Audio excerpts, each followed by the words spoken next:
সালের উচ্চ মাধ্যমিকের সংস্কৃত প্রশ্নপত্র এই মুহূর্তে আমাদের সামনে রয়েছে। আজকের এই প্রশ্নপত্রতে সমস্তটা শেয়ার করে দেবো যে কী কী আসতে চলেছে 2024 সালের উচ্চ মাধ্যমিকের সংস্কৃত পরীক্ষায়। প্রচুর শেয়ার। বন্ধুরা, আমার হাতে একটি প্রশ্নপত্র রয়েছে এবং এই প্রশ্নপত্রটা সম্পূর্ণ কিন্তু 2024 সালের উচ্চ মাধ্যমিকের সংস্কৃত প্রশ্নপত্র। দুটো গদ্যাংশ থেকে দুটো লং প্রশ্ন থাকে, একটি প্রশ্নের উত্তর দিতে হবে 5x1 5 নম্বর। আর্যাবর্ত নম থেকে কি কি প্রশ্ন আসবে দেখে নাও। 1, 2 এটা আসবে।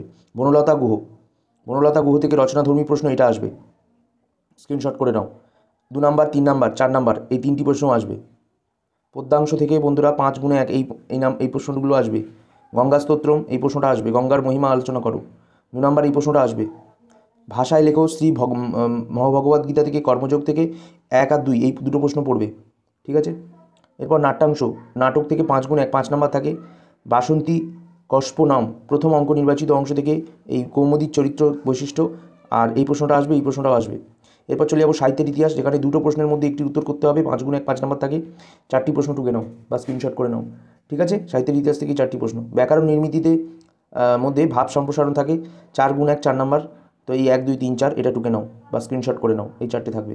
5 নাম্বারটাও টুকে নাও। কারক বিভক্তি নির্ণয় থেকে যে কোনো 3টি প্রশ্ন করতে হয়, 1x3 3 নাম্বার থাকে, এই 3টি টুকে নাও। 4, 5, 6, 7, 8, 9, 13 এগুলো কিন্তু সব টুকে নাও, এগুলো সব ভাব সম্প্রসারণে আসবে, ঠিক আছে। বেশি করেই দেওয়া রয়েছে যাতে তোমাদের প্র্যাকটিস করতে সুবিধা হয়। এরপর ব্যাস বাক্য সহ সমাসের নাম লেখো, দাগ নাম্বার 6 নম্বর দাগের প্রশ্নগুলো 2x2 4 নাম্বার থাকে, ঠিক আছে। এইগুলো ব্যাস বাক্য সহ সমাস লিখতে হবে, স্ক্রিনশট করে নাও যা যা দিয়েছে। এরপর দাগ নাম্বার 7 নিম্নলিখিত শব্দযুগলের অর্থ পার্থক্য নির্ণয় করো, যে কোনো দুটি, 1x2 2 নাম্বার এইগুলো আসবে, ঠিক আছে। এগুলো সমস্তটা আসবে, অতিরিক্ত দিয়ে দিয়েছে এখানে। দাগ নাম্বার 8 এক কথায় প্রকাশ করো, যে কোনো 3টি প্রশ্নের উত্তর 1x3, ঠিক আছে। এক কথায় প্রকাশ করতে হবে, এইগুলো সব টুকে নাও, স্ক্রিনশট করে নাও, এগুলো প্র্যাকটিস করবে। এতটা হয়ে গেছে। অতিরিক্ত কিছুটা দিয়েছে যেটা তোমাদের প্র্যাকটিসের জন্য, 10টি, এগুলো ইম্পর্টেন্ট। দাগ নাম্বার 9 পরিনিষ্ঠিত রূপটি লেখো, যে কোনো 3টি, 1x3 3 নাম্বার থাকে। পরিনিষ্ঠিত রূপের মধ্যে এই প্রশ্নগুলো তোমাদের আসবে, ঠিক আছে। হয়ে গেছে। অতিরিক্ত কিছুটা দিয়েছে, এইগুলো আসবে। এরপর দাগ নম্বর 10 যে কোনো একটি প্রশ্নের উত্তর দাও, 5x1 1 নাম্বার থাকে। ভাষা তত্ত্ব থেকে কী কী প্রশ্ন আসবে এখানে দিয়ে দিয়েছে, দেখে নাও, এতটা।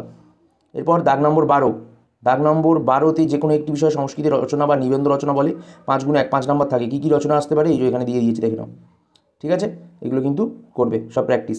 2024 সালের এইচএসে এই প্রশ্নপত্রটা যদি করে যাও তাহলে কিন্তু ফুল কমন কিন্তু তোমরা পেতে চলেছো।